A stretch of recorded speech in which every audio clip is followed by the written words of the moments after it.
Hello everybody, it's Steve with another Eaglemoss unboxing video. The first thing you'll notice that this is not a box. I did pick up this ship off of the secondary market. Melanie over in England sold me this ship at a really good price. Melanie, thank you so much for selling this one to me and letting me add it to my collection. It was shipped out about a week ago, just over a week ago. It arrived on Monday, July 10th. When I'm recording this one, I just grabbed it out of the mailbox. It did get banged up a little bit in transition between the Royal Mail and the U.S. Postal Service. I've got this empty envelope over it because my address and my name is all over it. But let me go ahead, rip this guy open, and get the ship out of this one. And I'm so excited to talk about this one. Whew, here we go, folks. One thing as I'm unboxing this, and I absolutely love this, the Brits know how to pack things. They really do. There's a bunch of plastic bags with it. It's just some paper and a full-size magazine. I was not expecting this magazine to be so big, and I absolutely love it. It is the Steamrunner class ship. This one is, admittedly, one of my favorite designs of the anti-Borg ships. Seriously. Looks like it may not have ever been out of the packaging, and I'm kind of okay with that. If it has, then I'll set it up in my fleet museum.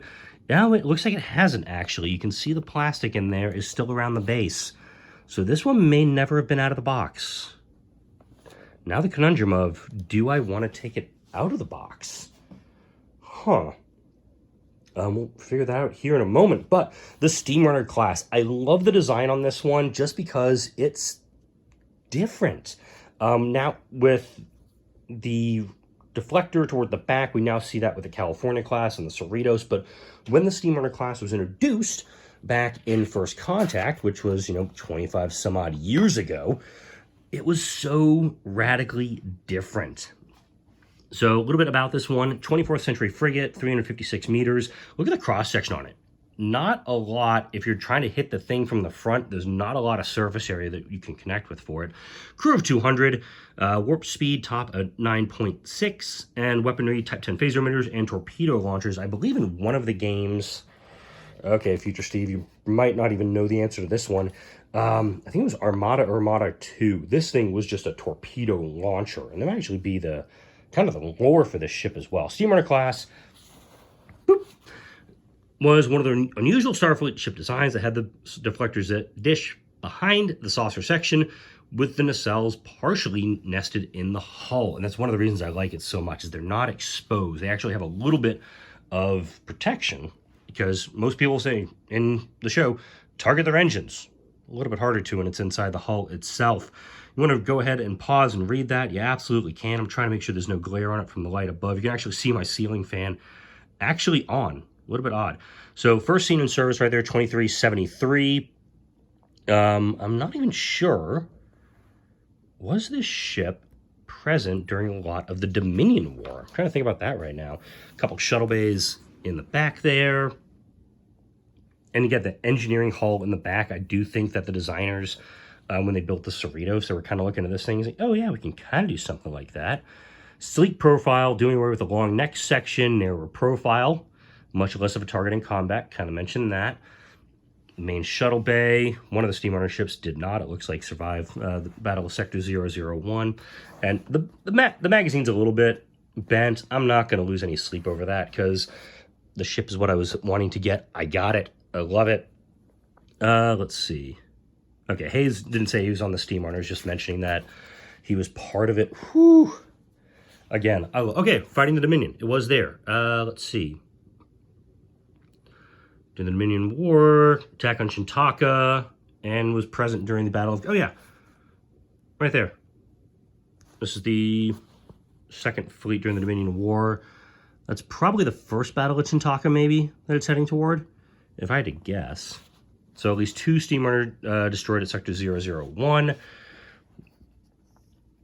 see, Defiant, Akira class, Saber class. I've already got the Excelsior and the Akira class. I've also picked up a Saber class and a Norway class. So I'm actually going to get my full anti-Borg fleet coming. Once those arrive, of course, I'll do little unboxing videos for those. Rich Justice sent me those guys. So these are actually the designs for it.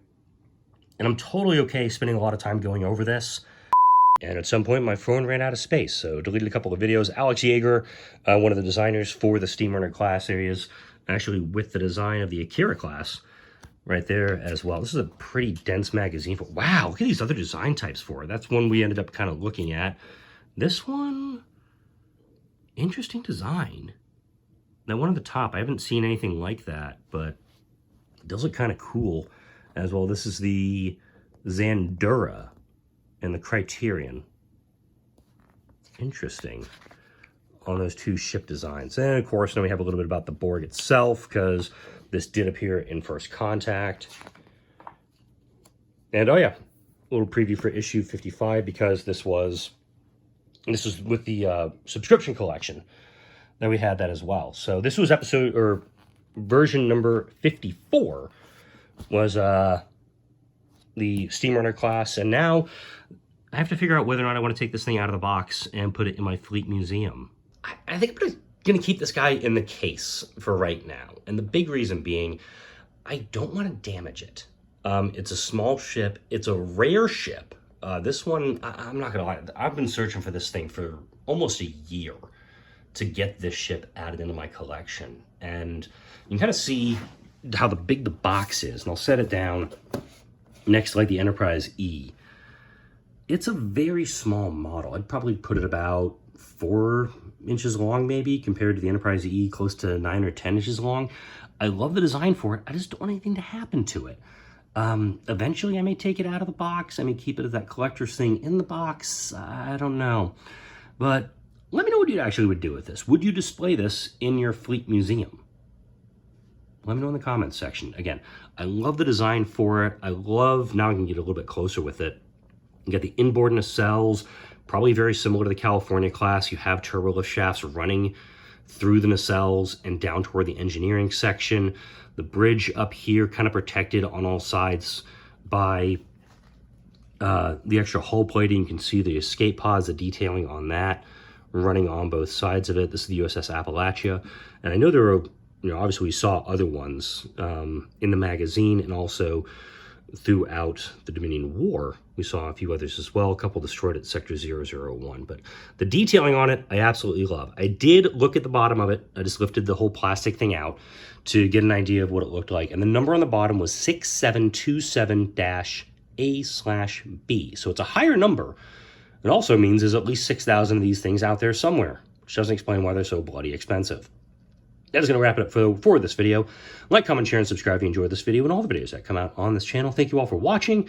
I'll see you all in the next video, and maybe I'll make a decision by the time those other ships show up what I'm going to do with the Steamrunner, the Saber, and the Norway class when they arrive. Thanks for watching, everyone.